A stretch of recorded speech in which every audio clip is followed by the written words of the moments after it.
importante era conocer al Señor como nuestro Redentor, como nuestro Libertador, y la liberación la efectuará uno por sangre, porque es necesario pagar el precio de la libertad de ellos, que se pagará con sangre, y es necesario superar la oposición del enemigo que los ha cautivado. Entonces es necesario poder, sangre para pagar el precio, poder para superar el poder del opresor, del enemigo. Esto tiene mucho de escatológico porque aquí se ve un paralelismo con lo que describe Apocalipsis, que es el fin de los tiempos. La dura servidumbre la vimos, el libertador, preparación y llamamiento, y vamos a ver la última parte de su llamamiento en cuanto a las objeciones. Entonces nos vamos al capítulo 4. Yo a esto le titulo las objeciones de una fe madura. No son objeciones de incredulidad, porque sí hay incredulidad, pero como sin fe es imposible agradar a Dios, si hay algún encuentro con Dios, un llamamiento de Dios, y manifestamos incredulidad, entonces es que no estamos preparados y nos tocará otra vez repetir curso de la vida hasta que nos vuelven a llamar, y entonces esta vez sí valoramos el llamado. Moisés está perfecta y enteramente preparado, y sus objeciones, aunque no lo parezca, van a demostrar que son aprobados.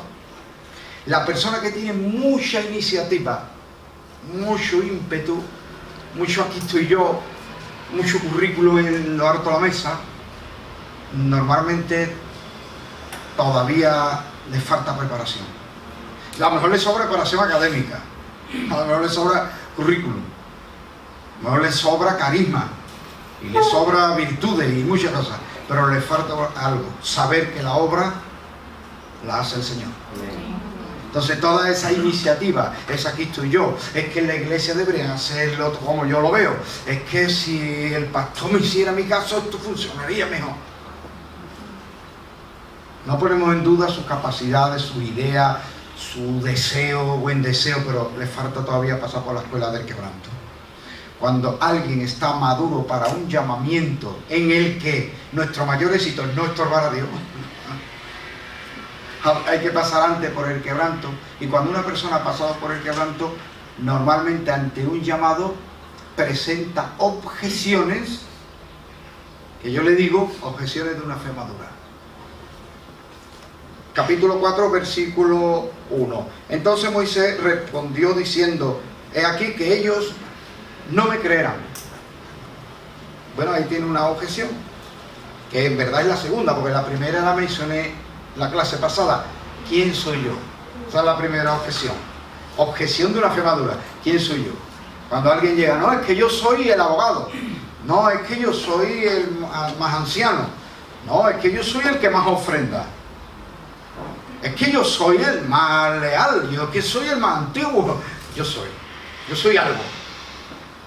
Pues mire usted, todavía la fe no está madura. Qué bueno. Porque mientras yo sea, no es él. Wow. Dijo San Pablo: quítame esto.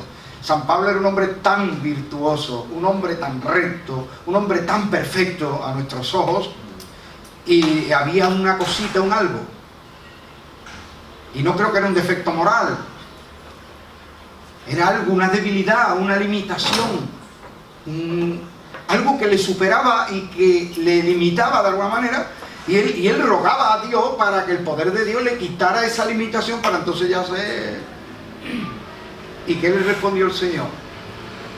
Bástate mi gracia, mi poder se perfecciona en tu debilidad. Entonces es necesario que yo sea consciente que yo no soy nadie, que no se hará por mi experiencia, ni por mi virtud, ni por mi santidad, ni por nada mío. La obra la hace el Señor, y si cuenta conmigo es porque he alcanzado una fe madura, que en muchas ocasiones no se llega a ella sino a través del quebranto. Bien, primera objeción era: ¿quién soy yo? La segunda objeción es esta: ellos no me creerán. Bueno, ¿quién soy yo? pero yo te envío. Ah, vale, pero entonces no es que yo sea, sino que tú eres. Muy bien, tú eres y tú me envías, perfecto. Pero ahora voy a los hermanos y no me creen, ¿qué hago? Pero hay gente que eso no lo ve un problema, dice, si no me creen, me impongo. Amigo. Claro. No, pero por esto no son objeciones de incredulidad. Pues si son objeciones de incredulidad, el Señor se enoja con él. Al revés, cada vez que él plantea una objeción está mostrando que está... ¿Cuál es la diferencia entre los metales comunes y los metales nobles, que llamamos nobles? Pues las características que los hacen apropiados para trabajar el artesano. Por ejemplo, la ductilidad, la capacidad de convertir un metal en hilo. Eso no lo puede hacer con los metales, más que los metales nobles que se utilizan para el arte, para las joyas. Entonces, ¿qué piensa uno? Un metal, lo mejor es lo recio y lo dice, pero con esa fuerza y eso tan rudo, ¿cómo trabaja el artista? Dice, ¿cómo trabajo yo eso? Yo necesito que sea maleable, que sea puro, que no se corrompa, que no se oxide, que se pueda moldear con facilidad. Que ya sí hay que endurecerlo, ya lo endureceré. ¿Cómo lo endurece el artista joyero? Le baja un poquito la ley, lo alea con algún otro metal que sea apropiado y lo endurece un poquito. La cuestión de la dureza la elige el artista, pero la propiedad del metal noble debe ser esta, que sea fácil de mover. Y estas son objeciones de un hombre quebrantado, flexible, entregado a Dios. ¿Quién soy yo, Señor? Pero pues todo el poder de Dios, le va a dar una vara y le va a decir, esa es la vara de Dios, está en tu mano. Si imagínese una persona como yo, que intento por todos los medios, ¿no? Pero no lo consigo siempre. Si me da a mí una vara con todo el poder de Dios, a lo mejor acabo cometiendo injusticia, pues no me la da. Mejor para mí, mejor para todos. ¿No? Bueno, pues a él le van a dar una vara en la que se va a depositar todo el poder y la autoridad de Dios. Y él es necesario que sea una persona que dice, ¿quién soy yo? Así que cuanto más cerca estamos, no desde una baja autoestima, porque eso es un síntoma de una mala salud emocional, mental o espiritual. No desde los complejos, no desde el victimismo, yo no soy nadie, no valgo para nada, no. Eso es que está uno pasando una crisis y está ahí llorando, pataleando, o que está uno un poquito con mala salud, ¿no? Interior. No, él lo dice desde un convencimiento objetivo. ¿Quién soy yo? No cualifico. Bien, tú me envías. Perfecto. Eso está resuelto. Ahora voy y le digo, me ha enviado el Señor. Y no me creen. Por eso, ¿se acuerda que decía la clase pasada? Que hay dos partes de un llamado. Uno, que decimos vocación, que es subjetivo, porque la vocación es subjetiva, la siento yo.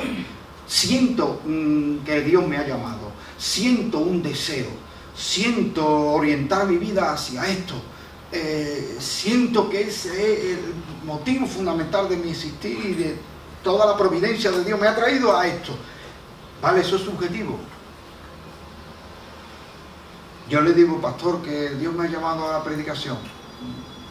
¿Y cómo lo sabe el pastor? Entonces, hay una parte del llamado que es vocación, que es subjetivo, porque es algo que siento yo que no puedo mostrar a los demás. Pero hay otra parte del llamado que es objetivo. Y esa parte del llamado, del llamamiento objetiva, se traduce en posicionamiento y capacitación de parte de Dios.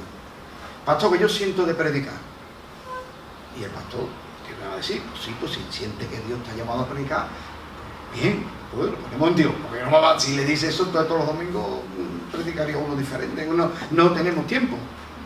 Teníamos que tener culto 24 horas para que les dé tiempo a predicar a todos los que quieren. ¿No? Pero luego, en mi forma de hablar, mi forma de actuar, una opinión, en una conversación, pues el pastor se va dando cuenta que estoy siendo depositario de la palabra de Dios, de luz en la palabra, de una buena aplicación. Estoy en mi campo de influencia, que pueden ser mis hijos, mi lugar de trabajo, un área en la iglesia donde yo soy un colaborador, y en todo eso se va viendo en mi palabra, en mi expresión, en mis opiniones, se va viendo la gracia de Dios. Entonces el pastor está viendo esa capacitación y ese posicionamiento. Porque luego llega un día en que, imagínense que el pastor no puede venir ese día a la iglesia porque surge le requiere otro asunto. Y le dice a alguien, pues predique usted. Y ahora esa persona se pone afónico, no puede hablar. ¿Y qué hacemos? Y dice el pastor, fulanito, ese, el que estamos hablando, predica por primera vez en su vida, no se mete en charco, usted sabe, ¿no? No quiere, con prudencia, comparte una palabra así. Y el pueblo dice, qué lindo, es nuevo, es novato, ha sido ¿quién lo posicionó? ¿Quién permitió que se dieran todas las situaciones? Dios. Esa es la parte objetiva del llamamiento al que muchos no esperan. No, Dios me ha llamado, y como Dios me ha llamado, ábranme camino. Eso no va así. Moisés dice, está bien, tú me has enviado, tú me has comisionado, pero ellos no me van a creer. ¿Cómo lo resolvemos esto? Jehová le dijo, ¿qué tienes en tu mano? Respondió, una vara. Él le dijo, échala en tierra, y él la echó en tierra y se hizo una culebra. Y Moisés huía de ella, entonces dijo a Moisés, extiende tu mano y tómala por la cola. Y extendió su mano y la tomó y se volvió para en su mano. Por esto creerán que se te ha aparecido Jehová Dios de tus padres, de Abraham, de Isaac y de Jacob. Le dijo además, mete ahora tu mano en tu seno. Metió la mano en su seno, y cuando la sacó de aquí su mano estaba leprosa como la nieve. Y dijo, vuelve a meter tu mano en tu seno, y él volvió a meter su mano en su seno, y al sacarla de nuevo del seno, he aquí que se había vuelto como la otra carne. Si aconteciere que no te creyeren ni obedecieren a la voz de la primera señal, creerán a la voz postrera.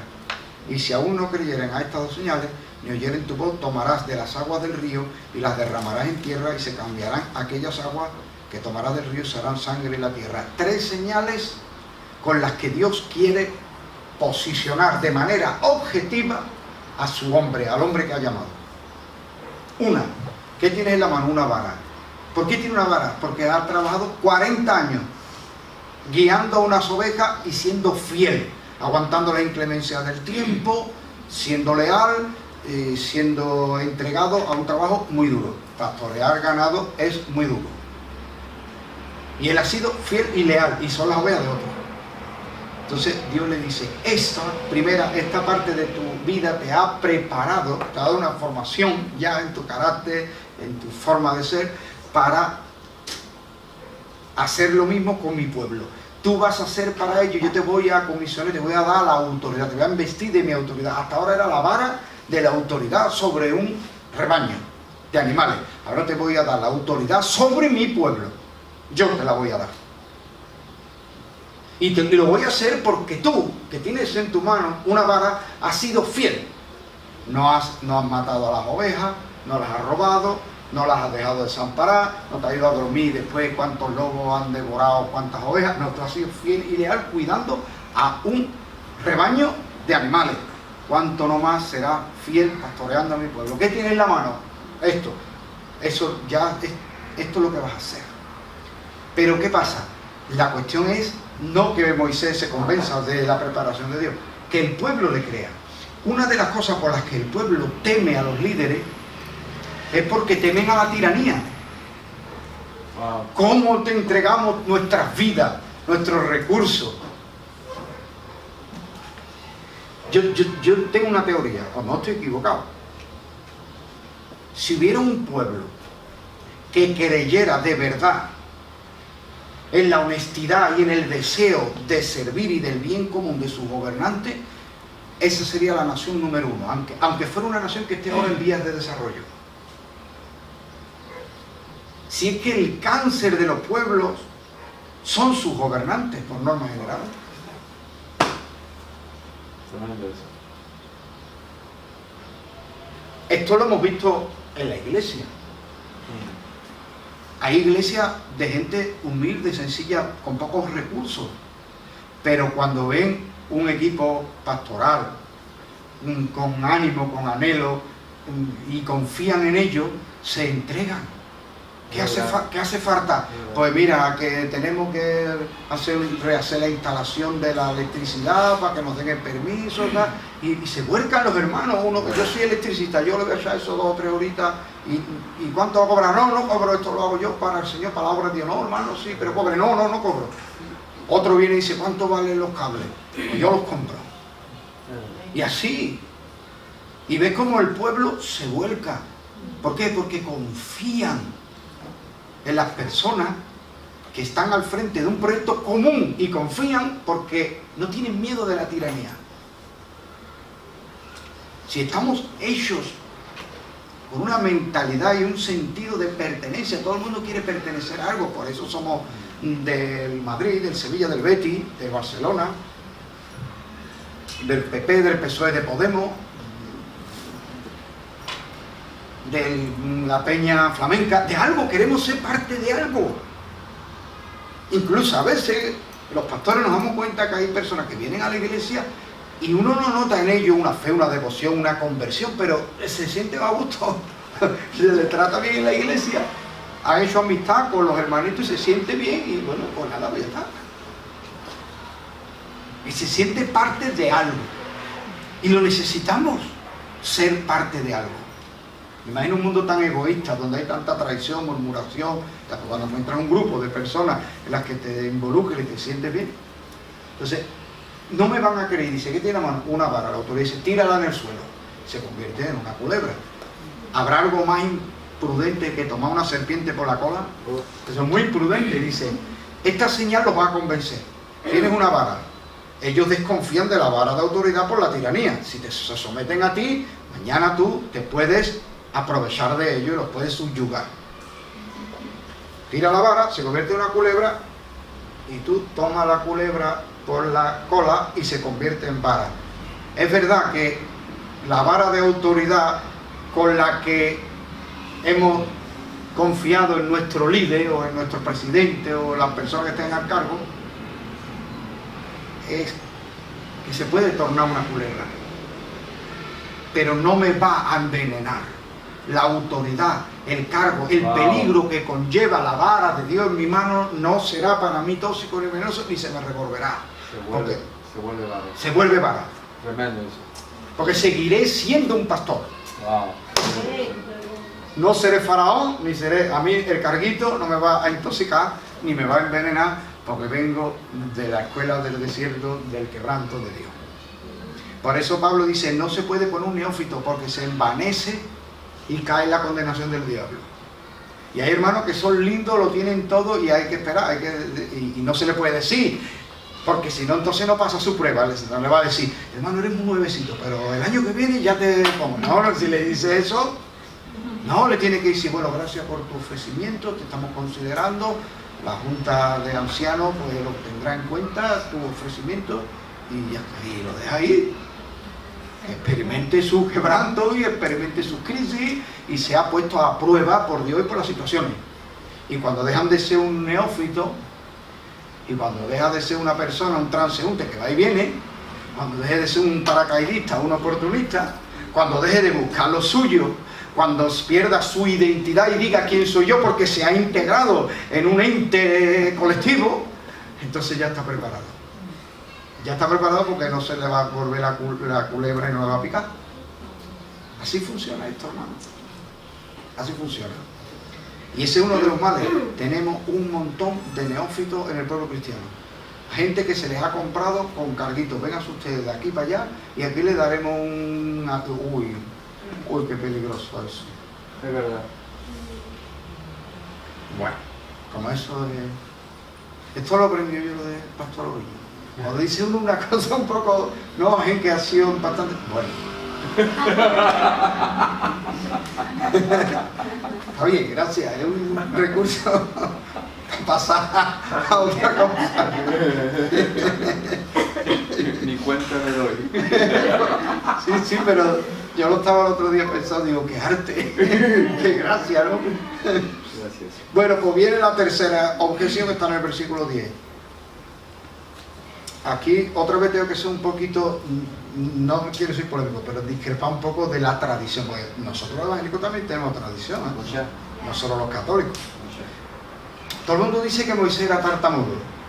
Y yo digo, ¿dónde lo dice la Biblia eso? No lo dice en ningún lado. Pasa que uno lo oyó a otro y lo dijo también. Como el caballo de Pablo. Eso, Pablo cuando la visión del Cristo resucitado iba en un caballo. No lo dice la Biblia. Pasa que bueno, algún artista pintaría un cuadro así y ya. Bueno. Por el texto este no se puede deducir que Moisés era tartamudo. Léalo conmigo. Éxodo 4:10. Bueno, tampoco vamos a discrepar luego con los hermanos ni entrar en una controversia por estas cosas, pero es mi obligación ponerle el microscopio a las cosas para que ustedes lo vean si es verdad o no es verdad.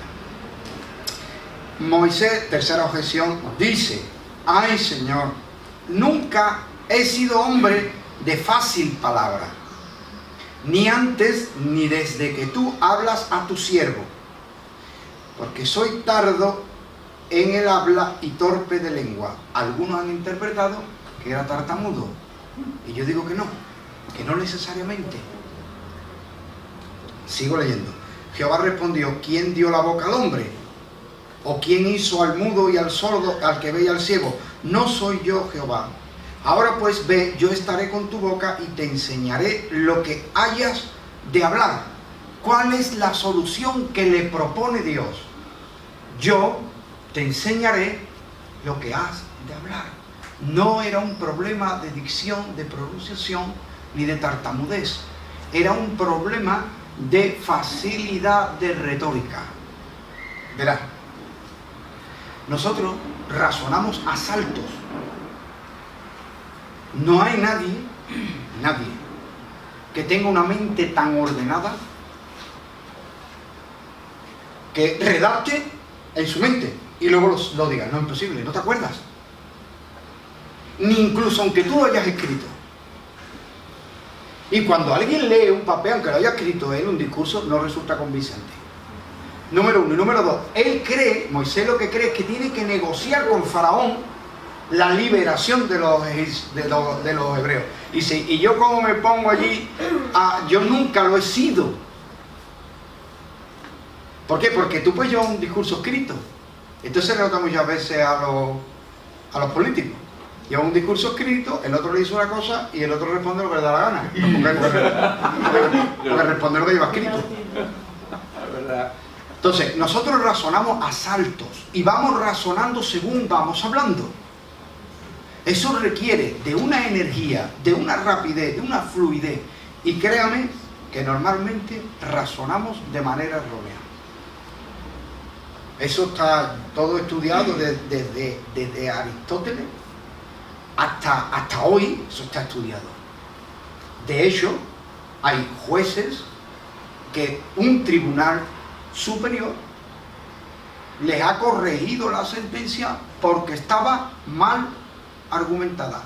Y estamos hablando de un juez. Un juez no es cualquiera, ¿eh? Para llegar a juez tiene que estar más de 20 años estudiando, pero bien.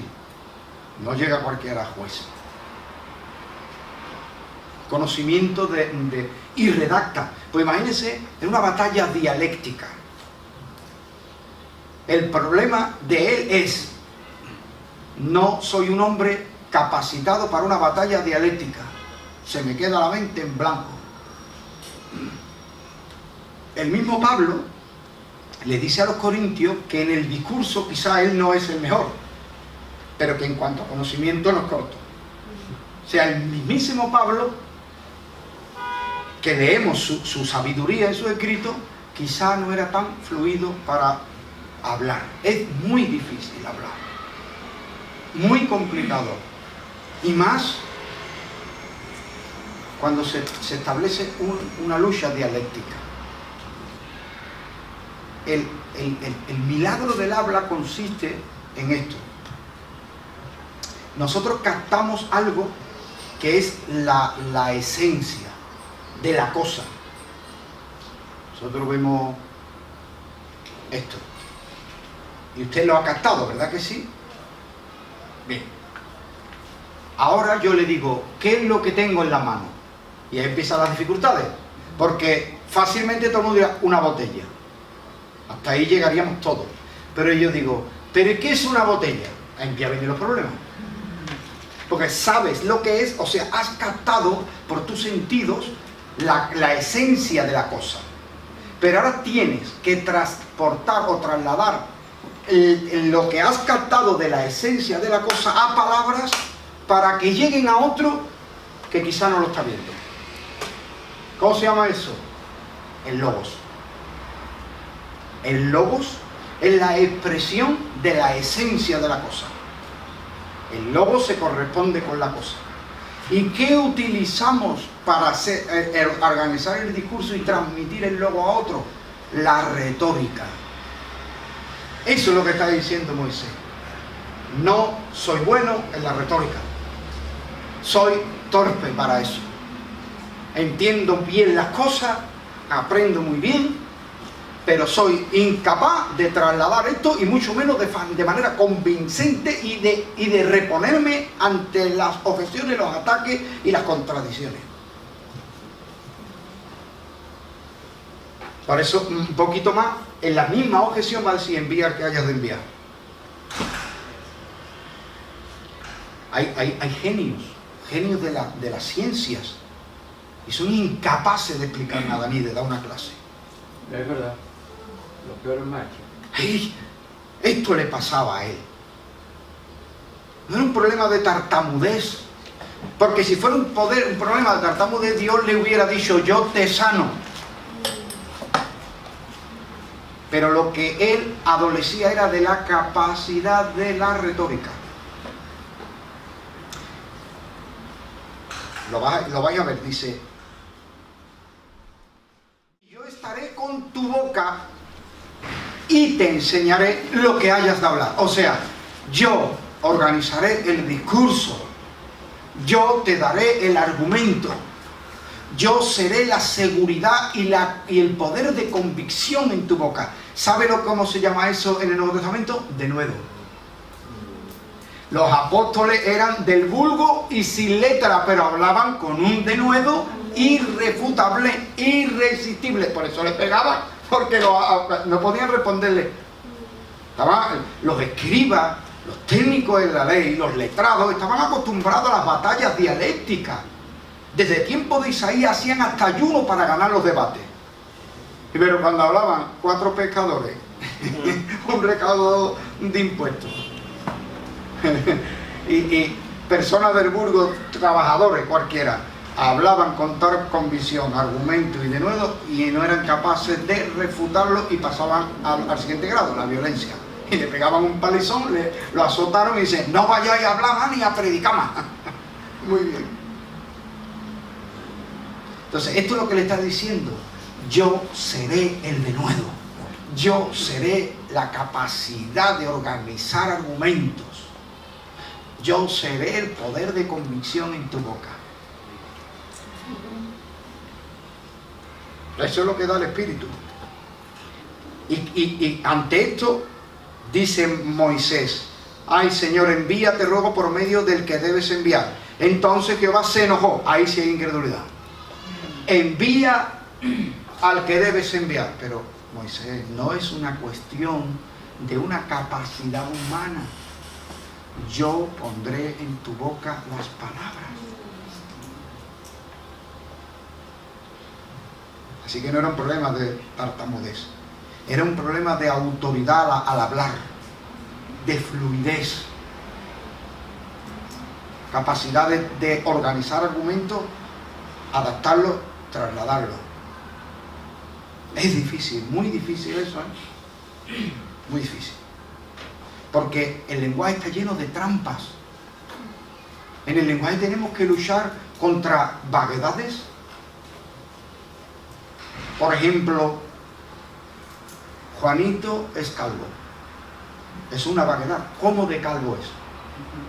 ¿Un poquito calvo? ¿Muy calvo? ¿Una bombilla de...? ¿Cuánto? Es una vaguedad. Juanito es calvo. No es exacto. Y puedo jugar con las vaguedades. Porque puedo, porque me conviene a una persona que simplemente tiene un poquito de entrada y tiene aquí lo que se llama comúnmente la rodaja de chope. Pero yo quiero decir que él está igual que yo. Y le digo, Juanito es igual que yo, somos calvos. Pero no es igual de calvo. ¿Se da cuenta? Pues esas son las trampas del lenguaje y hay gente muy astuta y muy hábiles en eso. Y hay otras personas que por su nobleza, por su sencillez, por lo introvertido o por una serie de características personales les hace difícil llegar a esa batalla. Y Proverbios reconoce que lo más inconveniente de este mundo es la elocuencia del necio. ¿Quién es un necio elocuente? Una persona que no capta nunca el logos, pero que está lleno de retórica. La retórica que no está al servicio del logos. Por eso es maravilloso que el Evangelio de Juan dice, y el logos se hizo carne. No me lo tiene que explicar. Se hizo carne y habitó entre nosotros. Y vimos su gloria. O sea que Cristo, el logos, la imagen de Dios, la esencia de Dios, el hombre que Dios quiere que seamos cada uno de nosotros, es palpable, visible, hasta comestible. Porque dice, comerme, dice Jesús. Qué bueno, ¿no? Qué bueno que nadie nos extravía con retórica vacía, sino que tenemos acceso al logo de Dios.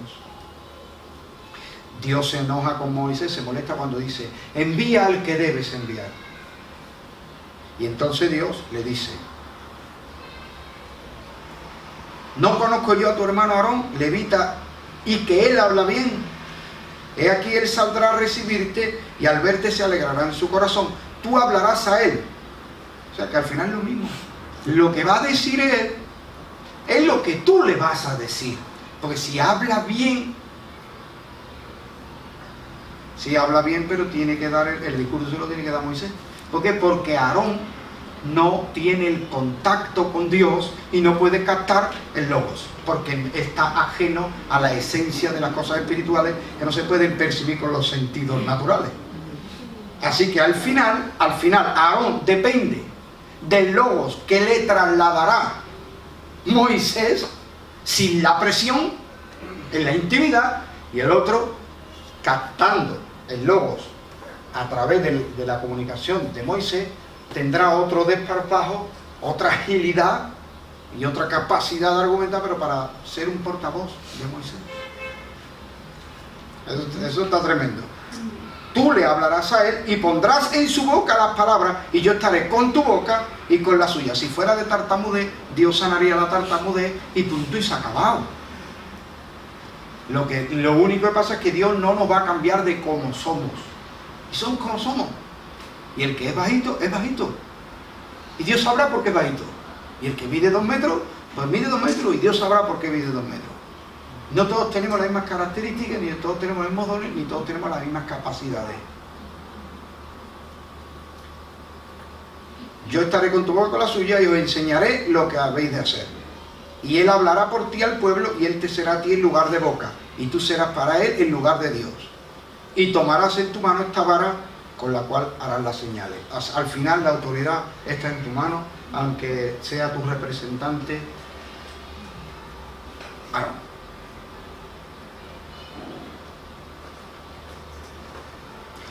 Después de esto, Moisés le da las nuevas a Jetro, y aquí también una cosa muy linda en cuanto a sabiduría. Hermanos míos, hay personas con las que uno puede compartir la intimidad de un llamado, de un propósito de tu vida. Hay personas con las que no. Así que tenemos que aprender un poquito lo que es el sentido de la discreción. Y me dirás, ¿qué es la discreción, hermano? Sentido de la oportunidad. Hay momentos donde no es adecuado decir una cosa. Y hay momentos donde, y personas, y foros, y que no es apropiado decirlo todo. Por eso estoy mintiendo. No, señor. Estoy siendo discreto. Sí, porque dice, bueno, y y tu papá y tu mamá no están juntos ya. Pues no, su relación terminó y terminó. Y ya está, porque pues soy discreto. No tengo que, sin embargo, a lo mejor a un familiar más allegado, sí, pues mira, pasó esto y tal, y las cosas por esto y esto, y no lo terminaron de resolver, como tú bien sabes, Tito, lo que pasó, sí, es verdad, lo sé, sobrino. Y mira, lamentablemente no han podido resolver y ha terminado así, pero bueno, también se respetan y han quedado en buena amistad. Y después ya está. Esto es sentido de la discreción. Y Moisés le dice a su suegro, porque es su suegro, y porque es el abuelo de sus nietos, y no se va a ir ahí a la... ¿verdad? Porque va a comprar tabaco y ya no viene... No, eso no. Sino, suegro, con todos los respetos, quiero volver a mi familia a ver cómo andan, si siguen bien, cómo están y tal. Ándame. No es mentira. Va a visitar a su pueblo, va a verlo y va a examinar en el momento tal. Después Moisés le contará a su suegro, cuando ya viene en victoria, el Señor me envió y liberé al pueblo. Aleluya. No, pero que mucha gente se enlazan y el problema es que mencionan el nombre de Dios muy rápido y luego que queda en descrédito es Dios. No, porque el Señor me ha dicho, tengo una pelea, pastor, con eso. Yo también. Tengo una pelea. Muchas veces me pongo ya desagradable en las predicaciones y digo, no me diga nadie que Dios le habla, que es mentira, Dios no habla a ninguno de vosotros. Me pongo en plan desagradable porque digo, tengo que erradicar esto. Dios me ha hablado y luego hacer lo contrario y dice que Dios le sigue apoyando. Claro, y después una tontería o una locura, una imprudencia, afecta a personas, daña a personas que no son creyentes y están en su entorno y dice, ay, Dios le habló, menos mal que Dios le habló. ¿Verdad? No, es que el Señor me habló que nos compremos un coche nuevo. Se compró un coche nuevo, su pareja no es creyente, después con el coche nuevo no llegan ni a fin de mes ni a medio mes, y ahora vive un estrés, la otra parte del matrimonio, que no es creyente porque dice que Dios le ha hablado. Y esto por decir una cosa pecata minuta. Cuando empezamos, Dios me ha hablado que te tiene que casar con no sé quién, o que Dios me ha hablado que lo venda todo, o que Dios me ha hablado que tú lo que tienes que hacer, y van dirigiendo las vidas de otros alegremente, con presunción, y el descrédito después para el Evangelio, y para la obra de Dios. No digamos, Dios me ha hablado. Exponemos nuestra idea y la argumentamos. Lo que pasa es que, claro, como Dios me ha hablado, es como una autoridad que no necesita ni argumentos ni nada. Pastor, que Dios me ha hablado que yo tengo que predicar domingo. Ya, pues ya está, pues yo, pues si te ha hablado Dios, pues ya predicar domingo. Pero todavía no he visto a nadie que diga, Dios me ha hablado que reparta estos 600 euros entre los hermanos que estén más necesitados. Eso, nunca le he hablado de eso al Señor a Dios, oye. Es sospechoso eso, ¿no? Que pocas veces escucho, Dios me ha regañado, hice esto y esto mal, y el Señor me ha regañado y ya no lo voy a hacer a partir de ahora. Pues, eso no, tampoco. Siempre es presunción. Dios me ha hablado que seré profeta de las naciones, Dios me ha hablado, y Dios me ha hablado, y Dios me ha hablado.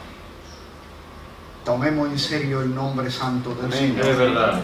Y cuando expresemos algo, lo expresamos con sencillez y con libertad, y ponemos nuestros argumentos, y con la misma sencillez te pueden rebatir, pero si te va a ayudar a encontrar si tu argumento es sólido o no lo es. Te dice, pero hermano, ¿tú no crees que esto no es prudente por esto? Ah, gracias, me has librado de un error. Sencillez, con sencillez. Muy bien.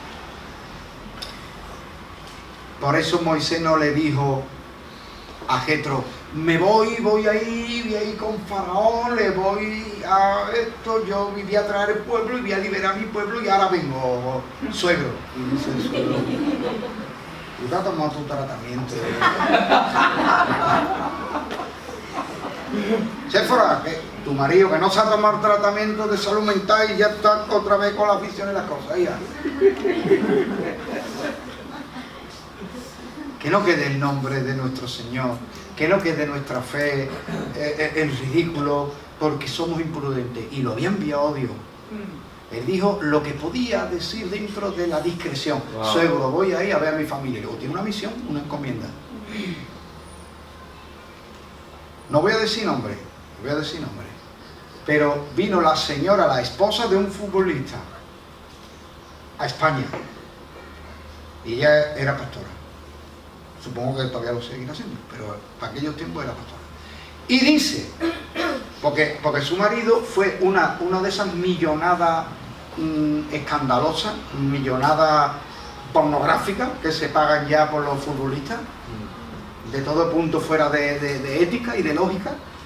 Y dice ella, el Señor le ha dado, y menciona el nombre del presidente del club de fútbol, el Señor le ha dado a fulano de tal el dinero para poder traer a mi marido, porque yo tengo que hacer una obra en España. El fichaje de su marido y su estancia en la Liga Española fue ridícula. Su rendimiento fue ridículo. Un fracaso, pero de los anales de los fracasos de fichaje. ¿Por qué habló esa señora? ¿Para qué habló tan rápido? Señora, si lo más notorio que ha hecho usted es casarse con un futbolista famoso, y va a venir usted a bochornar el buen nombre del Señor y nuestra fe diciendo, Dios le dio el dinero, y no te podía haber llamado a ti pobre y sin dinero. A Burkina Faso no te llamó el Señor, ¿no, hermano? No, hija, no. Pagaron no sé cuántos cientos de millones de pesetas, o no sé, por ver si todavía estaba el euro. Una millonada de esa, escalofriante, para que venga el marido a fracasar como futbolista y evidentemente ella a fracasar como pastora, porque el marido puede fracasar como futbolista por X o Y razones. ¿Y ella por qué fracasó en la iglesia? No habría ningún de eso, no verdad. Oiga, por favor, Al final, déjeme... creo que hasta se apartó del suyo. Claro, déjeme quieto de presunciones, que después seamos discretos y hablemos lo que podemos hablar y lo que no compromete y lo que no daña, y la presunción vamos a filtrarla. Pero claro, esto es un hombre que ha sido llamado por Dios después del quebranto, no antes. Cuando es antes del quebranto, ya usted sabe lo que pasa. Bien, pues entonces ya toca la confrontación. Capítulo 5, esto es muy interesante. Bueno, toda la Biblia es interesante. Amén. Algunas veces yo soy un poco petardo, pero la palabra es interesante. Bueno, ustedes saben que en el llamamiento de Moisés, Moisés le dice a Dios, que cuando yo vaya a tu pueblo y le diga que tú me has hablado, ¿qué nombre le digo? Y dice, diles, yo soy, me ha enviado. ¿Por qué yo soy? Porque nosotros esperamos que un nombre englobe la esencia y lo que podemos conocer de la persona. Lo que pasa es que dése cuenta de una cosa. Yo digo, soy José. Y dice, ¿pero qué es José? Soy José Joaquín, sí, pero Jiménez. Sí, pero sí, soy el hijo de Diego. Que mi padre que es de Alcalá de Guadaira. Sí, ¿te das cuenta? No vale con mi nombre. Ahora ya sí. Y tenemos que adjuntar un currículum y referencia. Y no obstante, llegará alguna persona años después y decir, ahora conozco verdaderamente al hermanito. El hermanito tiene algunas cositas para echarle de comer aparte. Porque hasta que, ¿ves? Esa es otra de las vaguedades del lenguaje. Yo conozco, pero ¿a qué nivel de conocimiento? Porque hay gente que predica en el nombre del Señor y le dirá, nunca os conocí. Recordáis que eso lo hablamos, ¿no? La primera clase. Bueno, entonces, ¿por qué yo soy? Porque no hay ninguna palabra, ni en el lenguaje humano, ni angélico, ni hay concepto, ni hay nada que pueda englobar al Eterno, al Todopoderoso, al inconmensurable. El que los seres celestiales que están en su presencia tienen dos alas simplemente para taparse el rostro y no mirarle de frente. Y no es por miedo, sino porque su majestad y su grandeza apabulla. Si es que te asomas a un precipicio y ves el espacio vacío y te sobrecoge. Te asomas al mar, ves la riada de Mallorca, pobrecito. Que el Señor los ayude porque está malo eso. Han muerto ahí varias personas y lo destrozó, ¿no? Y ves esa riada llevándose los coches como si fueran hojas de papel y dices tú, Dios mío, pero no somos nada. Entonces, ¿qué nombre le ponemos al Todopoderoso? ¿Qué palabra que al mencionarla digamos, ah, sí, ya con esto, ya sé yo de Dios lo que hay que saber? Pues Él elige una palabra y dice, yo soy. O sea, no necesito referencias, porque el único que es, sin haber llegado a ser, es Él. Él es y nadie le dio el ser, porque siempre fue. Y nunca dejará de ser. Por eso Él no puede ser, yo fui, ni yo seré. Los testigos de Jehová tienen un problemón ahí con uno. Yo seré el que resultare ser. Entonces, ¿qué pasa? Que Dios se está realizando, va evolucionando, va mejorando Dios, ¿o qué pasa ahí? Eso pone en su Biblia, ¿no? Eso pone en su Biblia. Porque no han comprendido esto. Yo soy significa nadie me dio el ser. Es verdad, eterno. Cuando no era nada, yo ya soy. Y todo lo que ha venido a ser lo es porque yo le di el ser. No el cómo es, porque las cosas que un día fueron que previamente no eran, son mutables. Porque si no eran y llegaron a ser, mudaron de no ser a ser. Así que de ser pueden mudar a no ser. De hecho, la corrupción es un proceso para llegar del ser al no ser. Se murió el animal, quedó ahí su cuerpo, se pudrió y dejó de ser. Mañana no está. ¿Dónde está? No está. Se desintegró, se hizo ceniza, se hizo polvo, se hizo partícula por ahí. ¿Y cómo llegó a no ser? Por el proceso de corrupción. Por eso el que se corrompe no lo sabe, pero ha dejado ya de ser. Ha empezado el proceso de dejar de ser. Yo soy presidente de la empresa y robo. Ya he empezado a dejar de ser presidente de la empresa. Bueno, es cuestión de tiempo. Qué bueno eso. Yo soy siervo de Dios, pero traiciono a los hermanos, traiciono, me engaño. Ya mismo, no sé cuándo, si un día, ya está. Ya porque ha empezado el proceso de corrupción, el proceso por el cual dejaré de ser. Entonces, el único que puede decir yo soy en un presente continuo y eterno es Él. Yo soy. Nadie me dio el ser y yo le di a todo el ser. Y yo no muto a otra cosa para decir yo fui y ahora soy. O yo era. No. Es difícil de explicar, pero quizá ustedes me están entendiendo. Y además hay otro factor, el de la vida autoexistente. Todo ser necesita ser mantenido por algo. Necesita una fuente de energía, necesita un renovarse. Y Dios no necesita, Dios no depende de nada, no se enchufa nada, no come nada, ¿de qué se sostiene? Se sostiene de sí mismo. ¿Cómo te llamas? Me llamo yo soy. Por eso, el más sabio y el que más cerca está de los creyentes que se van acercando a Dios es el que dice, ¿y quién soy yo? No desde el complejo o desde la autocompasión o del victimismo, no, desde el convencimiento objetivo y absoluto. ¿Quién soy yo? Pero al final serás lo que Dios quiere que seas. Si te sometes voluntariamente al proceso. Por eso nosotros vemos cosas que son y nos confundimos. Nosotros vemos a alguien malo y decimos, ¿y Dios por qué creó a ese con el daño que hizo? ¿No? ¿Y Dios por qué hizo a Hitler? Dicen algunos, ¿no? Con todo el daño y el mal que hizo. Sí, pero Dios no hizo a Hitler como era. A Hitler le hizo ser lo que llegó a ser, sus decisiones, el entorno, experiencias mal resueltas de su vida, lo que sea. Así que Dios da el ser, pero las criaturas que tienen libertad de elección llegarán a ser lo que ellos quieran ser. y Dios respetará su decisión. Por eso el negocio del creyente es negarse. No lo que dice Jesús, para ser mi discípulo tiene que negarse. Por eso hay gente que se escandaliza y tropieza cuando dice, no, es que en la iglesia hay 4 o 5 sinvergüenza.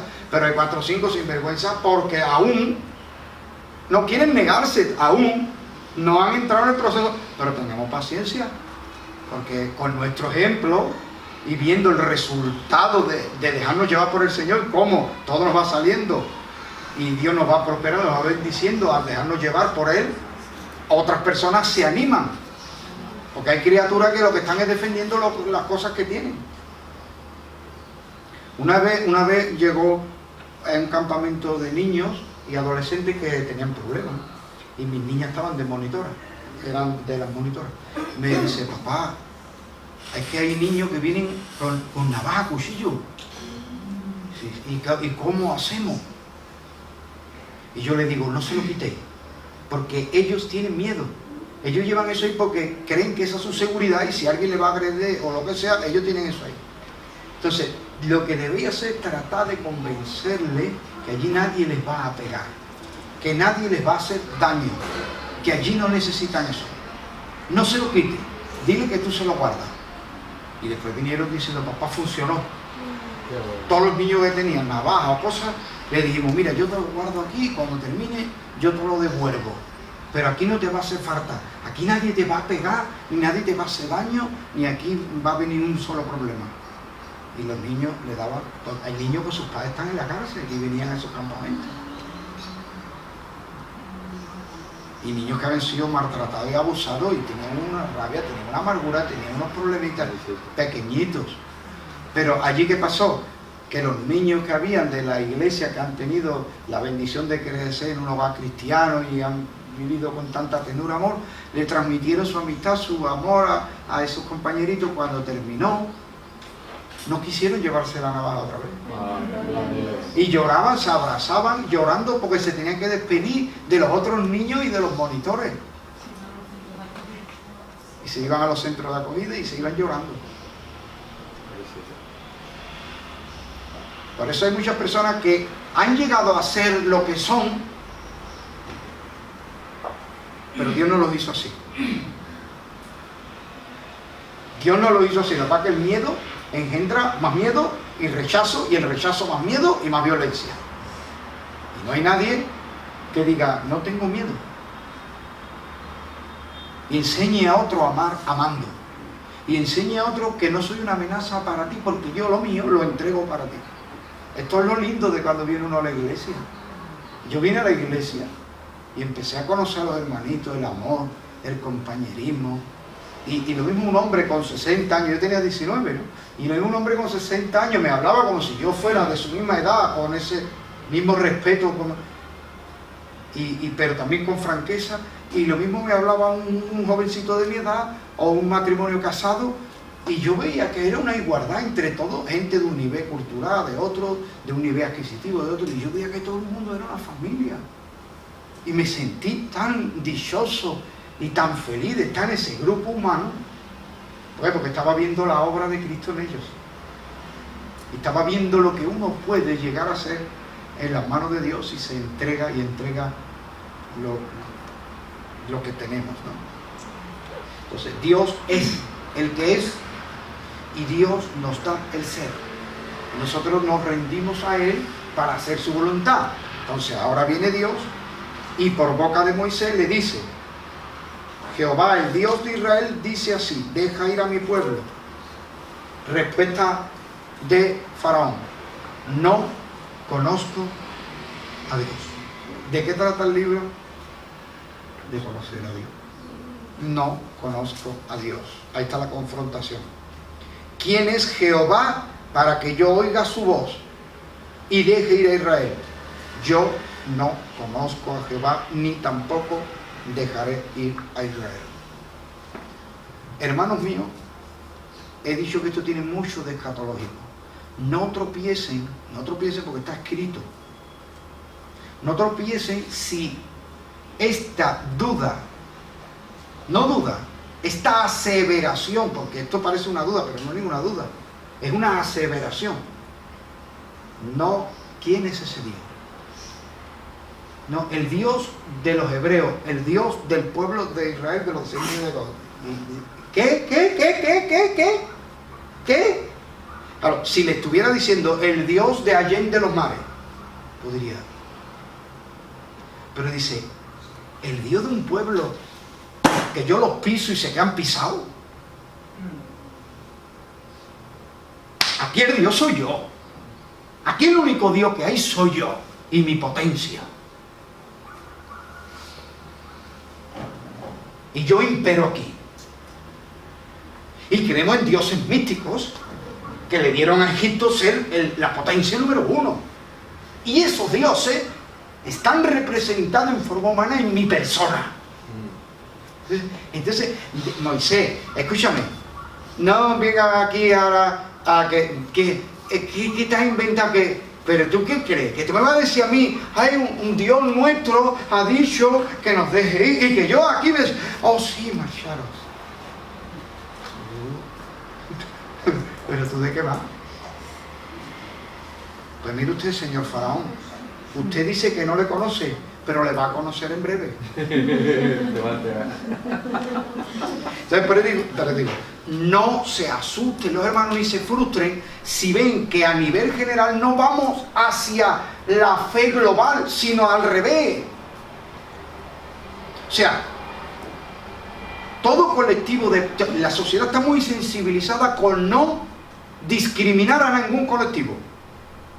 Ni a la mujer, me parece bien, ni a la persona de orientación sexual variada, me parece bien que no se discrimine a nadie, porque todo el mundo tiene derecho al honor y a que se le respete y a todo eso. Unos de otros. Me parece bien pelear por la dignidad de cualquier colectivo de personas, porque hasta los criminales tienen derecho y tienen dignidad, ¿o no? Pues claro que sí, el que diga lo contrario es una persona que estará lleno de odio, de amargura, de miedo o de cosas que no son sanas. Una persona que está sana mental y emocionalmente ha de reconocer que toda persona tiene derechos por el hecho de ser persona, y eso es lo que llamamos derechos humanos. ¿Estoy en lo cierto? Bien, ¿sabe quiénes son los únicos que no tienen derecho a nada, ni al honor, ni a nada, y que pueden ser vapuleados y pueden ser maltratados como saco de boxeo? El creyente. Al creyente se le puede ridiculizar en redes sociales. Al creyente se le puede ridiculizar en tertulia radiofónica. Al creyente se le puede difamar y se le puede humillar en platós de televisión. Fundamentalista. A Dios y a los creyentes son a los que se puede herir sus sentimientos y sus convicciones y su fe y sus principios. Y la gente lo va a aplaudir. Es verdad. Ah. A Dios y al creyente sí se les puede humillar, porque vamos hacia eso. Vamos hacia eso. Ahora, eso no quita para que mi vecino se entregue a Cristo. Eso no quita para que la iglesia crezca. Mañana somos 50 y pasado se convierte en 5 y somos 55. Y el año que viene se abre otra obra nueva y se salvan 20 almas más. Esto sí lo creo yo. Porque mientras estamos en la gracia, si la iglesia está en su sitio, y la iglesia es sal de la tierra, y la iglesia es luz del mundo, pues la iglesia está teniendo éxito en la comisión de predicar el evangelio a toda criatura, y hacer discípulos y bautizarlos y enseñarles que guarden las cosas de Cristo. Así que la iglesia que tiene éxito, gana almas. Es verdad. La iglesia que tiene éxito es agente de cambio y de transformación, pero no de la sociedad, de las personas. Es verdad. Entonces yo no estoy de acuerdo para nada con ustedes, se van dando cuenta, con la doctrina del reino ahora.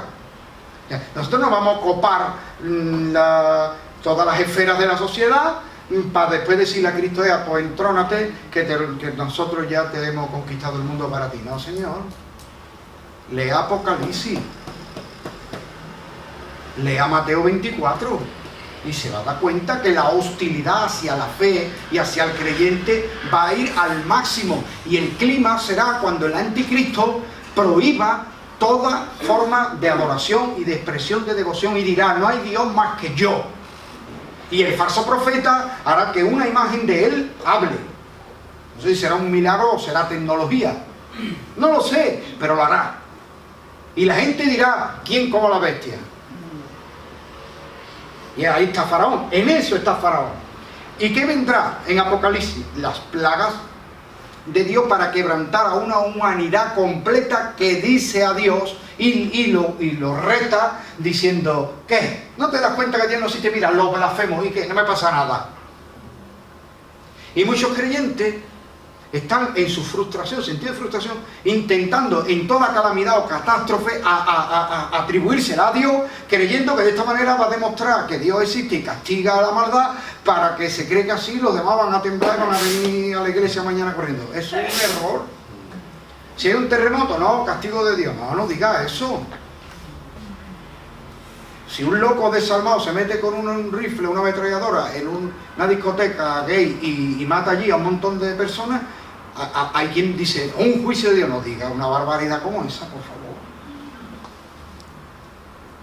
No diga una cosa como esa.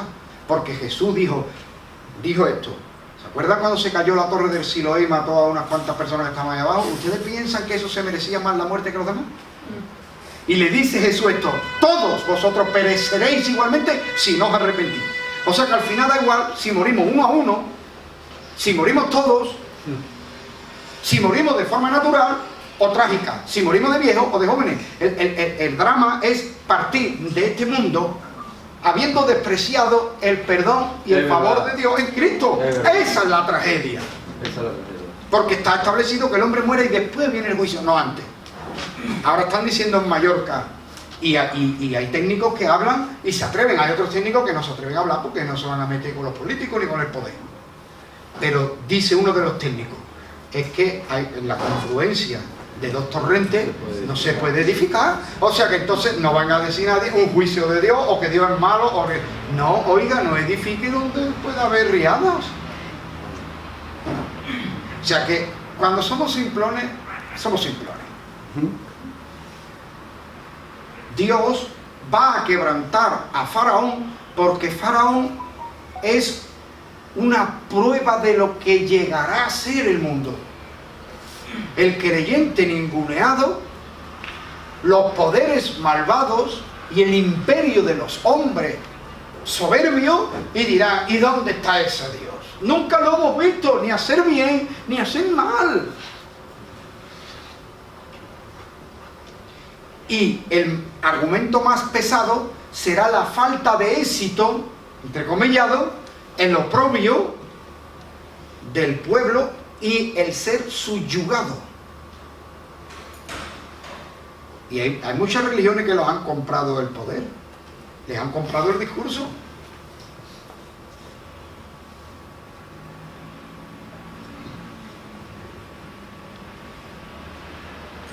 Porque hay ciertos colectivos y lobbies que defienden una serie de banderas. Defiendo esto, ¿vale? Cuando atacan a esa bandera los otros,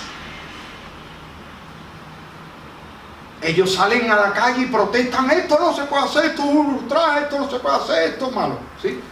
Cuando atacan a esa bandera de ellos, los mismos que los subvencionan, ni esta boca es mía. Y eso no. Pues esto pasa también con las religiones. Apocalipsis habla de un englobado de religiones que les llama Babilonia, madre de todas las rameras. ¿Por qué? Porque es una ramera que da a luz rameritas y se venden al poder. Condicionan el mensaje para no ofender a aquellos que les pueden perjudicar o que pueden dejar de promocionarlo, auspiciarlo, subvencionarlo. Pero fíjate, cuando lleguemos al cielo, ¿a qué le diremos a Juan el Bautista? Diga, oiga, yo le dije a Herodes, no te es lícito, y me cortó la cabeza. ¿Y ustedes qué?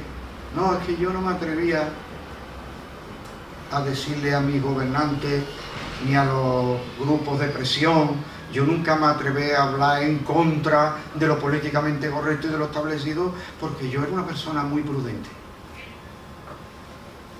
¿Prudente o cobarde? ¿Interesado? Decía Pablo, ¿qué estoy agradando a los hombres?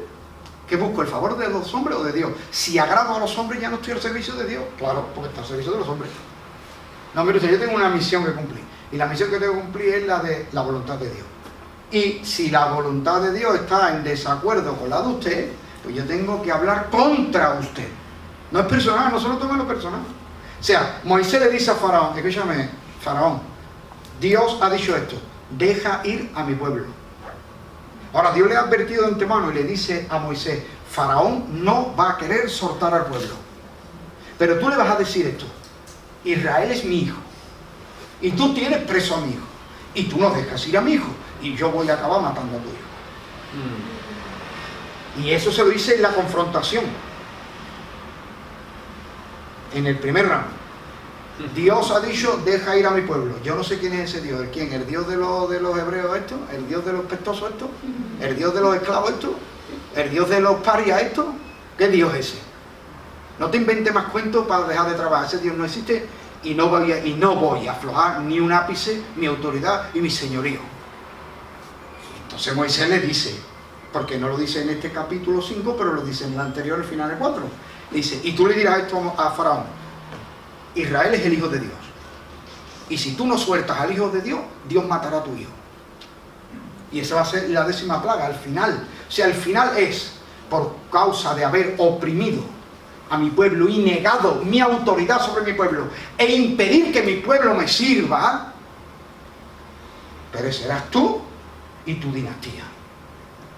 Al final de esta confrontación quedaré yo y tú no.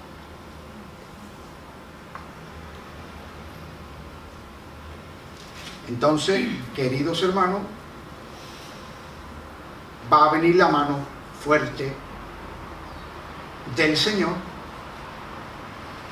porque ahora mira la medida de Faraón. Dice, ustedes están aburridos.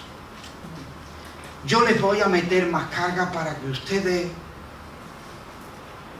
no tengan tanto tiempo para pensar. Le voy a subir los impuestos. Hay que diga, La tarea. le voy a obligar a producir más para lo mismo. Porque al final sí que subir los impuestos es eso. Ustedes van a vivir súper afanados en el trabajo para que no piensen en Dios. No me diga que esto no es lo que está pasando. Wow. Es verdad. Pero en ningún debate con una mínima de regla lógica ganará nunca el incrédulo o el ateo al creyente. Nunca. ¿Por qué? Porque la incredulidad o el negar a Dios se fundamenta principalmente en esta razón, en el materialismo. O sea, el materialista es alguien que no acepta la existencia de algo que no sea materia. Y como Dios no es materia, porque es espíritu, luego Dios no existe.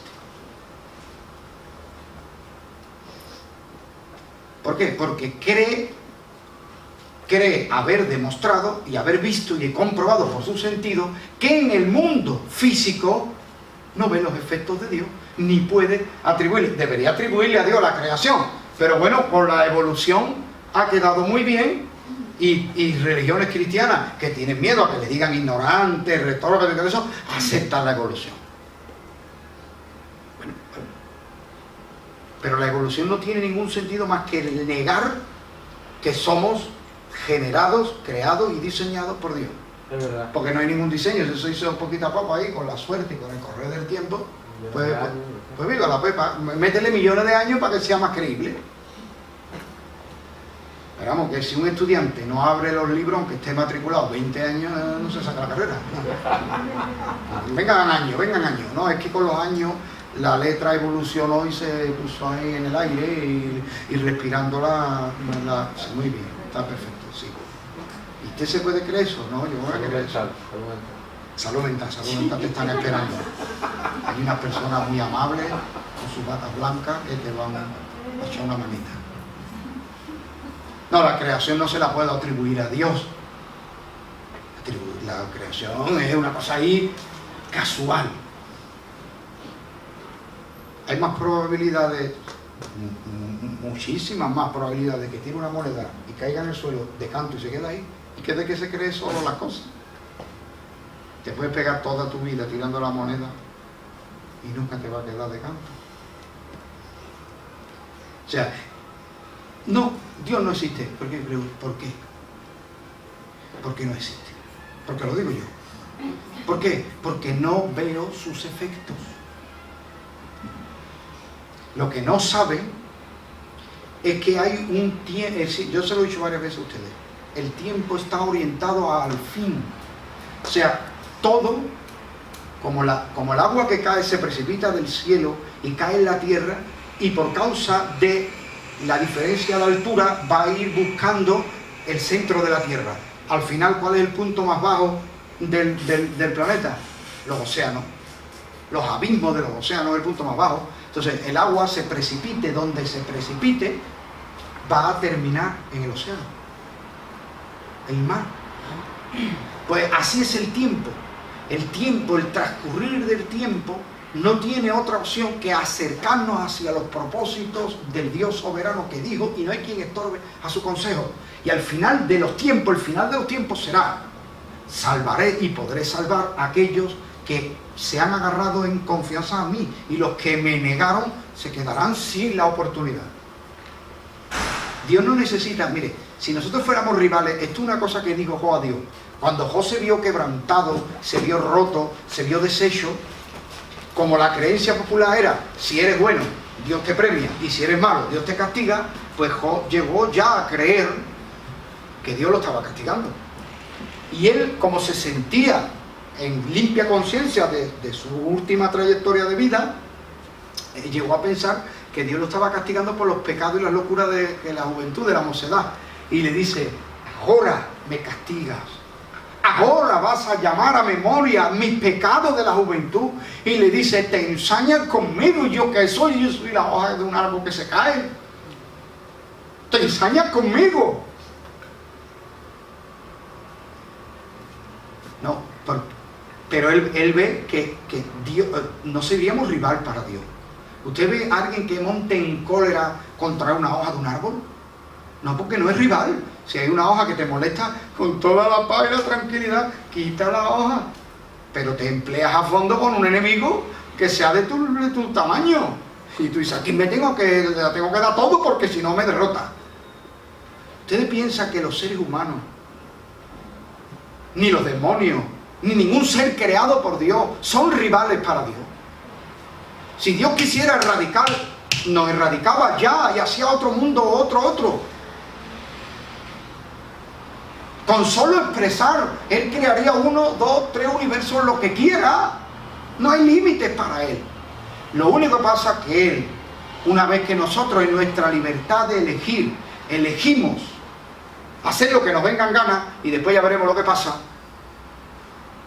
Él ideó un plan por amor para recuperarnos.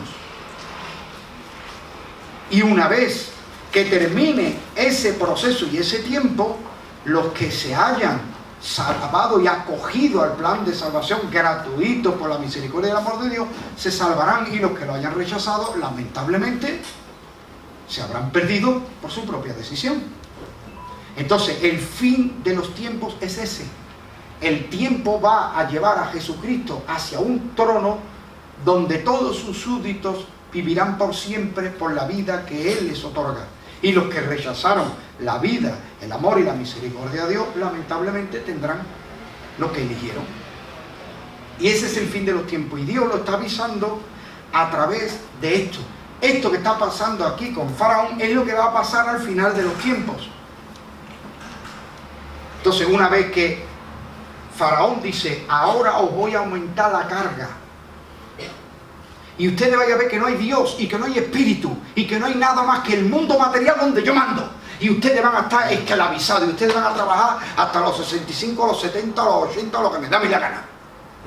Y ahora ustedes, si cobraban esto, yo le bajo a ustedes el poder adquisitivo y le meto más impuestos. No se dan cuenta que dicen: no, le vamos a subir el salario mínimo, vamos a poner, y después nos meten y nos suben los impuestos.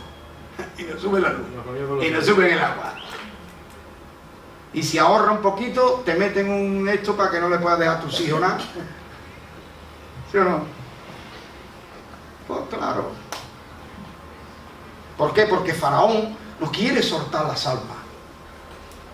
Los hombres que la vara se le convierte en una culebra y le pique, lo envenena, porque todos quieren llegar al poder para hacer el bien y después no le hacen el bien a nadie, o sea, hacer bien a ellos y a sus colegas. Esta es la pura realidad. El único que va a gobernar con justicia y con verdad es Cristo, porque Cristo dio su sangre y su vida por nosotros. Y ya está, y eso no me lo contesta nadie. Ese sí que dio la vida por nosotros. Y en ese pongo yo la confianza. En los demás, pues le puede que le vote o que no le vote, que me parezca parte de su discurso bien, parte no, me parezca creíble o no creíble. Bueno, son hombres igual que yo. Pero hay uno que yo he puesto mi confianza total y absolutamente, Cristo. Cuando pase el tiempo y llegue el fin del tiempo, el Señor Jesucristo habrá resuelto el problema del mal. Aquel que haya querido ser liberado del mal habrá sido redimido por sangre y poder y habrá sido sacado de las garras y del poder del mal y del diablo y habrá sido comprado y liberado por la sangre y el poder de Dios. Por eso hay tanta gente que usted habla con ellos y dice, cuéntame tu vida, y te dice, yo me he llevado 10, 15 años, 20 años en la droga, robando, mintiendo, violento, demente. Me entregué a Cristo y llevo 10, 15 años, lo que sea. Y estoy perfecto, estoy sano, me han dado hasta de harta en... Gloria a Dios. El psiquiatra... Salud mental. Mira, hay un hermanito, un montón de años en las drogas y ahora con un tratamiento de metadona altísimo. Y ahora él me dice, pastor, yo no quiero tomar más metadona ni más nada, yo quiero ya limpio. A mí me rechaza esto de... Y eso son drogas también. Y yo le digo, hijo, pero tú no puedes hacer una cosa ahí porque te entusiasme. Esto es una cosa... Digo, háblalo tú porque yo también sé sus antecedentes y sus cosas. Y dice, bueno, yo lo voy a hablar con mi psiquiatra y con mi psicóloga, muy bien. Total, que al final le dice, vamos a reducir, pues venga, ¿cómo está? A la siguiente visita, bien, bájeme usted más, todo lo que pueda. Pues venga, al final, le dice la doctora, venga, te lo voy a quitar todo. Wow. A ver cómo camina, a ver cómo te sientes. Si tú ves que no, tú vas corriendo urgencia, tú estás... Sí, no se preocupe. Vuelve a la siguiente, ¿cómo estás? Dice, mejor que nunca. Mejor que nunca. Y no me receta un leche más tranqui, más sin, ni trasilio, ni nada, ni no quiero nada, ya nada, no quiero que entre en mi cuerpo nada que no sea comida natural. Y dice, y me cuenta, pastor, y se me pone la psiquiatra y me dice, yo quisiera tener esa paz que tú me estás contando, que yo tengo muchos problemas, muchas cosas que me han venido a mi vida y estoy que no sé cómo, estoy destruida. Te felicito y me encantaría encontrar esa paz, esa cosa que te han encontrado. Y dice, y yo, pastor, dándole consejo a ella. Dice, me saqué la Biblia ahí y la doctora leyendo. Hermano mío, qué bonito. Cristo es poderoso. Cristo redime y nos saca de toda maldición. Nos saca de toda maldición porque nos ha liberado con sangre y con poder. Eso por una de las cosas que yo no creo en las maldiciones generacionales para creyentes. Yo no lo creo. Respeto cada uno en su discurso, pero no lo creo. Porque yo vengo a proclamar que somos liberados por sangre y por poder. Y somos propiedad suya. Y el Señor dice, mis ovejas están en mi mano y no me las arrebata nadie. De hecho, los mártires morían. Le entregaban la vida a Cristo sin ningún miedo. No tenían miedo a la persecución. Al revés, se sentían dichosos de padecer por Cristo. Entonces, en esa confrontación se va a dilucidar quién es Dios. Le voy a aumentar la carga de lo material para que no piensen en lo espiritual. Y el pueblo viene a quejarse y Moisés se siente abrumado. Dice, lo que he hecho es peor. Yo quería la liberación y ha resultado en que se ha levantado más oposición. Esto es normal, que el ser humano, el enviado de Dios, ante la oposición se sienta que está fracasando, que no está haciendo nada. No, señor. No, lo que está viendo es que el enemigo se lo toma en serio. En la confrontación, el enemigo puede que se ría y te menosprecie, porque es una técnica. Tú no sirves para nada. Y es una guerra hasta psicológica y espiritual. Te dice, ¿y tú qué vas a hacer? Y eso es un sermón que te has predicado. Muchas veces yo predico y me voy a mi casa y a veces que no he estado bien, la verdad, honestamente. He predicado fatal. Y es normal que me vaya a mi casa un poco atribulado. Digo, hoy no he estado yo bien. Vale. Pero otras veces no hay ninguna explicación lógica. más que un ataque espiritual. Y si tú predicas esto, ¿y qué? ¿Y tú qué te crees? ¿Que la gente van a cambiar?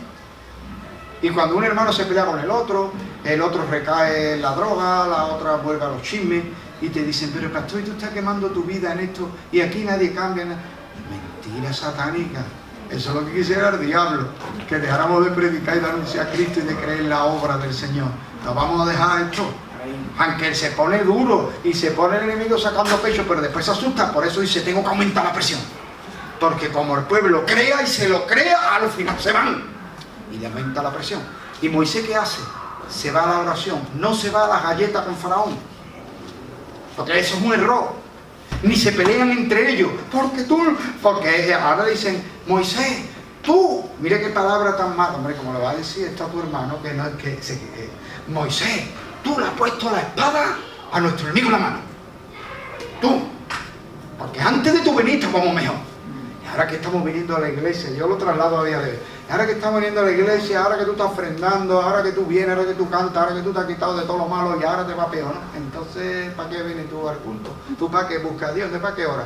Ve que no se puede hacer lo bueno. Esta vida hay que buscarse la papa como uno. Y Faraón diciendo, ay, ahí te quiero ver, Maribel. No, váyase a la oración. Váyase a la oración. Y en el capítulo 6, entonces, el capítulo 6 yo le llamo la mano fuerte de Dios, porque Dios le dice a Moisés, ahora se va a enterar Faraón, ahora vaya a ver mi mano fuerte. Cuanto más dura se ponga la oposición, más fuerte será la mano de Dios, por una razón, porque es redención por poder, y Dios tendrá que superar cualquier poder que tente parar o contrarrestar. No importa, puede ser la muerte, el cáncer, la demencia, la droga, la pobreza, la miseria, el gobierno corrupto, la soledad, la enfermedad, la vejez, no importa, cualquier obstáculo será siempre superado por el poder de Dios para el que cree, porque hemos sido redimidos por sangre y por poder. Cuidado, porque la depresión responde, es una respuesta a la opresión. Hay una fuerza que oprime, entonces cedo y me deprimo. Entonces va Moisés y le clama a Dios, y Dios proclama hasta 6 veces su nombre. Versículo 2, en el versículo 3, en el versículo 6, en el versículo 7, en el versículo 8 y en el versículo 29 del capítulo 6. ¿Por qué? Porque el nombre de Dios, la pronunciación de yo soy, deja que nada es nada. Si Él es, no hay nada. Mire, ¿Dios qué es? ¿Luz u oscuridad? Luz. ¿Cuándo existe la oscuridad? Cuando no hay luz. Cuando no hay luz. Entonces, si Dios es yo soy, si está la luz, hay oscuridad. ¿Qué es la enfermedad? La ausencia de salud. Perdí la salud, me enfermé. Pero si estoy sano, no hay enfermedad. La ausencia del yo soy puede producir los males. Pero cuando Dios habla con Moisés, y Moisés deprimido, es normal. Y Dios menciona en la conversación hasta 6 veces su nombre. Cuando uno proclama el nombre del Señor, por eso dice Jesús, en mi nombre. Usted pronuncia el nombre, no. Te dan un diagnóstico del médico y dice, sí, esto es lo que me han hecho las pruebas, esto es lo que tengo, dice el médico esto. Ahora te va a la oración y pone el diagnóstico ahí y le dice, Señor, léelo esto. Señor Jesús, esta es la palabra del médico y este es el plan del médico y este es el pronóstico del médico. Ahora, ¿qué hablas tú? ¿Qué dices tú? Si tú dices que me muero, yo me muero y me voy contigo y ya está. Pero si eso no es tu última palabra, yo quiero escuchar tu palabra, yo quiero escuchar la última palabra. Y el Señor, y mi Señor. Y mi Señor no me ha abandonado. Y Cristo está conmigo, y Cristo está dentro de esta noticia. Cristo esto no le sorprende. Y ahí confiesa el nombre del Señor, lo involucra, lo mete en no, porque si empieza a maldecir, empieza a quejarte, empieza a renegar, empieza a llorar, empieza a acusar al pastor, a la hermana, al otro hermano, al gobierno, y eso que hace, debilitar. Alabar el nombre del Señor. Alabar el Señor es sabio, el Señor es poderoso, el Señor superará esto. Y si esto se pone más difícil, lo único que va a resultar es más gloria para Dios. Y cuanto más se levante el enemigo y más obstáculos ponga, más crezco y más veré la gloria de Dios. Ahora cuando vea la mano, yo poderoso del Señor en mi casa y en mi vida, y empieza a hablarlo, y empieza a cantarlo, y empieza a elegir canciones que proclaman la gloria y la grandeza del Señor. Dice un salmista que entró en una depresión. Dice un salmista que su alma rehusaba el consuelo. Le venían a ministrar consuelo, la familia, la palabra, y lo rehusaba. Dice, pero entré el santuario, levanté mis manos y dije, recordaré tus grandes obras. Y cuando empieza a recordar las grandes obras, dice, las aguas te vieron, los abismos te vieron y se estremecieron. Entonces empieza a proclamar la creación, la bondad, la grandeza, el poder de Dios que supera todo obstáculo. Y se llenó de fe y de confianza. Qué lindo es el Señor, hermano. Amén. Sepa usted que ha sido redimido por sangre y poder. Y eso es lo que se va a demostrar en las plagas. Voy a terminar esto con una frasecita. Una frasecita. Faraón era muy astuto. ¿Sabe quién eran los capataces de la cuadrilla? No eran egipcios. Si usted lee bien tranquilamente, se va a dar cuenta que los capataces de la cuadrilla eran hebreos. No hay nada mejor que la bota con la que pisas sea de la misma materia. Tú coges, privilegias de un colectivo, privilegias a 2, 3, 4 que vendan su alma. Y esos son los que oprimen a sus hermanos y nunca nadie sabrá. Y cuando haya rebelión serán entre ellos. No, Faraón no ha sido. Mirad el edicto de Faraón, que cada uno, si le nace el hijo y es varón, lo ahogue. Y él no es. Y tú lo ahogas. Pero los papás de Moisés no lo hicieron. Y ahora los jefes de las cuadrillas, los capataces de las cuadrillas eran hebreos, que tenían un privilegio. En vez de estar delante del látigo, estaban detrás del látigo. Y como no querían perder su posición, cuando Faraón apretó, su estatus y su posición estaba comprometido. Y se dieron a azotar a los hermanos. Me niego a eso. Azotar a los hermanos. Me niego a oprimir a mi propia familia. Me niego a volcar mis frustraciones sobre los demás. Me niego a oprimir a otro, pensar que falta de mi éxito es la falta del sacrificio de los demás. Me niego a eso. Dios me dará lo que me tenga que dar. Y lo que Dios no me dé será que no me lo merezco o que no me conviene. O que no conviene al bien común. Es verdad. Si Dios me lo da, y lo que Dios me dé lo trabajo. Porque Dios, desde que creó al hombre, lo puso en el huerto del Edén, quiso enseñarle esto. Viva usted del fruto de su trabajo. Trabájelo usted, cultívelo usted, desarrollelo usted, púlalo usted, multiplíquelo usted. Y no empieza a llorar. Porque lo único que llena de amargura y de debilidad y de enfrentamiento unos con otros.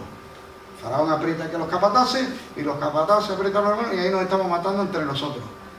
Y Faraón riéndose. No, el enemigo no es el otro pastor, ni el otro hermanito, ni la otra iglesia. El enemigo no es eso. El enemigo es lo que destruye a los seres humanos, los que lo hunden en la miseria moral y espiritual, los que esclavizan a los hombres. Ese es el enemigo, ese es el diablo. No llama diablo a otro hermano porque piensa diferente. Cuando el diablo no está en eso, son hermanos que estarán de acuerdo o en desacuerdo. Por eso vienen esos enfrentamientos enconados, donde dice Jesús, llegará un día en que uno mata a otro y cree que haciendo esto es un servicio a Dios, porque dice, maté a este que tenía otra doctrina y cuando lo maté, lo aislé, lo neutralicé, entonces yo paré la obra del diablo, sí. Y mientras tu hijo se va por la noche a beber y a drogarse. Y ahí no está el diablo. Pero ¿qué ha pasado, hermano? Llamémosle diablo a lo que destruye a los seres humanos y a lo que se opone a la libertad y a la salvación y al bienestar de los seres humanos. Y llamémosle hermano al que tiene los mismos objetivos que yo, aunque discrepamos, nos sentamos, discutimos, nos enfadamos y nos reconciliamos y seguimos trabajando. Pero me niego a llamar diablo a un hermano, me niego a luchar contra un hermano, me niego a aislar a un hermano y me niego a oprimir a los hermanos para la consecución de mi propio objetivo. Gloria a Dios. Lo que hay que hacer es orar a Dios como Moisés y esperar. Y Dios le dijo, ahora verás la mano fuerte del Señor y Faraón la va a ver. Y entonces, ya la semana que viene, Dios mediante, veremos las plagas y un poco más. Porque ya hay una parte en que correré más. Las plagas no me tomaré demasiado tiempo, porque de las plagas casi que lo único decir que es un enfrentamiento, porque Dios le dijo a Moisés, ahora voy a ejecutar mis juicios sobre los dioses de Egipto. Fíjate, no sobre los egipcios. Los egipcios padecerán las consecuencias, sino es una confrontación. Faraón atribuye a sus dioses toda la prosperidad y el imperio de Egipto. Y Dios dice, bueno, pues entonces yo le quitaré la prosperidad y le quitaré el imperio y le quitaré la paz y le quitaré la estabilidad, atacando a sus dioses que no existen. Entonces cuando pierdan todo aquello que atribuyeron a sus dioses, entonces preguntarán quién es el que nos quitó esto y quién es el que dejó de darnos las cosechas y las bendiciones. El Nilo, Ra, la rana, la serpiente, los sacerdotes. ¿Quiénes? Al final tendrán que aceptar que el Dios de los hebreos, el que dijeron ellos que no conocían, es el que tiene el poder y la autoridad sobre el cielo y la tierra y todo lo que vive. Gloria a Dios. Gracias, Señor, porque tú eres Dios insuperable. Tú nos has redimido.